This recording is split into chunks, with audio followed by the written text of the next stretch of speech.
छोट्या वाहनांची मोठ्या वाहनांची खूप वाईट परिस्थिती आहे. अच्छा, काय रेट पर्यंत गेला अण्णा? आता ही मी मित्राची गाडी होती, हा 1070 रुपये.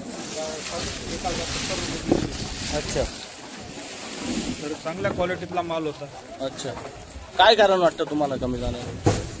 तर काय परिस्थिती वाईट आहे एकदम. व्यापारी वर्ग काय कारण देतो तुम्हाला?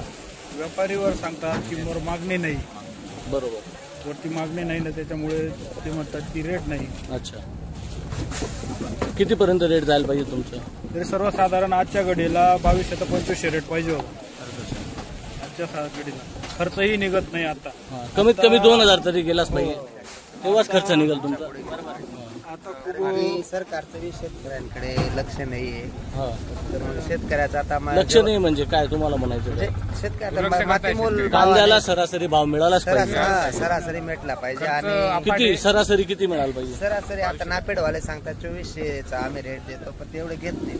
अच्छा, असं गंमत आहे. आणि आता कुठले अण्णा तुम्ही?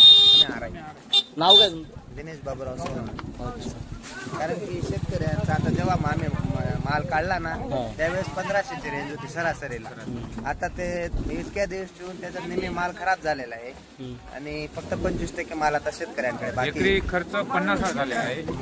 तो खर्च सुद्धा निघत नाही. आजच्या अवस्थेला एकरी 3 टारा निघालेला आहे गरपा पडून. पण विचार केला तर एक टॉरली 20,000ची बसत आहे. असं तर 60,000 एकरी 50,000 खर्च आहे. आज खर्चच निघत नाही, 50,000 होत नाही. चाळीमध्ये कांदे खराब व्हायला हा, लागले. त्याच्यामुळे शेतकरी फार बिकट अवस्थेमध्ये आहे. 12 वाजता आणि शासन पण या धोरण बरोबर नाही ना. जेव्हा बाहेरच्या देश मागणी करतात तेव्हा शासन त्यांना माल पुरवत नाही. बरोबर. त्याच्यामुळे शेतकरीची ही शासनामार्फत गोची होत आहे. बरोबर. शासनाने वेळोवेळी लक्ष दिलं सरकारने पाहिजे असं. सगळ्यांकडे लक्ष आहे, पण शेतकऱ्याकडे दुर्लक्ष करताय. हीच अपेक्षा आहे की शेतकऱ्याकडे बघावं त्यांनी. 50% शेतकऱ्यांना दिलासा द्यावा त्यांनी. थोडक्यात म्हणजे सांगायचा अर्थ तुम्हाला कांद्याला सरासरी भाव पाहिजे. सरासरी 2200 रुपये भाव चालू तर खर्च निघतो. हो, एक धन्यवाद. टॉलमध्ये 1500 रुपये खर्च आहे. लागत पण एका 1500 म्हणजे क्विंटल प्रमाणे 1500 झाला खर्च. हो, आणि तुम्ही रासायनिक खाद्याचा विचार कर, 50 किलो कोणी 1800 आणि 2000 रुपये झालेले आहे. ती वाट आहे कांद्याला भाव. बद्दल तुम्ही काय बोलू शकता? नाफेड हे नाफेड बंद करायला पाहिजे शासनाने. हे नाफेड काय करतात, जेव्हा भाव वाटतो का तेव्हा नाफेडचाच माल आणतात आणि ते मार्केटात विकतात ते. मार्केटात अच्छा, विकतात. म्हणजे वेळेवर फक्त नापेडलाच भाव मिळतो. हो, नाफेडलाच भाव मिळतो. जेव्हा भाव वाढायची वेळ येते तेव्हा नाफेडवाले मार्केटात नेता आणि शेतकऱ्यांना जो भाव पाहिजे तो भाव भेटत नाही. नाफेडवालेच घेऊन जातात. तर नाफेड हे बंदच केलं पाहिजे त्यांनी सरकारने. तरच शेतकऱ्याला हक्काचा पैसा मिळेल आणि कष्टाचा पैसा मिळेल. शेतकऱ्यांचं फक्त शेतकरी कष्ट करतो आणि नाफेड त्याचं फळ खातो, असं तुम्हाला सांगणार. नापेडचं काय आहे? अण्णा तुमचं नाव काय?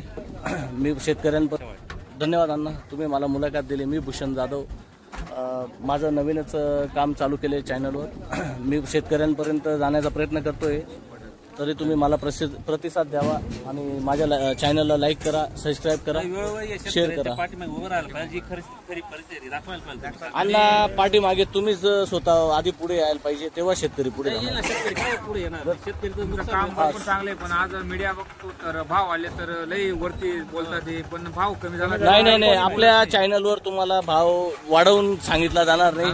मी प्रॅक्टिकली जर बाकीची मीडिया धरली तरी कमी भाव असला तर बोलत नाही काही, आणि भाव वाढला तर लई मोठे आश्वासन घेतात. आमचं दमक लई म्हणजे 40 रुपये किलो खायला काय झालं? खरं नुकसान आजच्या परिस्थितीत आहे कांद्याचं, आणि शेतकऱ्याला त्याचा मोबदला मिळत शेतकऱ्यांचं उठणं नाही. बसणं आज कांद्यावर होतं, पण कांद्यानेच पुढच्या काही चाळीत पण माल भरपूर माल नुकसान झाले. काही शेतकऱ्यांचं आता लग्न राहतं, मुलीचे लग्न, आता ते काय सर्व कांद्याच्या याच्यावर राहतं. बरोबर, समजा कांद्यालाच भाव नाही तर ते लग्नाचं पुढचं नियोजन बाजारी ना शेतकरी. बरोबर. शेतकरी आत्महत्या कांदा बरोबर. लई वाईट परिस्थिती आहे. सरकारने शेतकऱ्यांचं असं हे लक्ष राहिलं दिलं पाहिजे. 50% म्हणून अजून आत्महत्येची संख्या वाढली. काही नाही. धन्यवाद.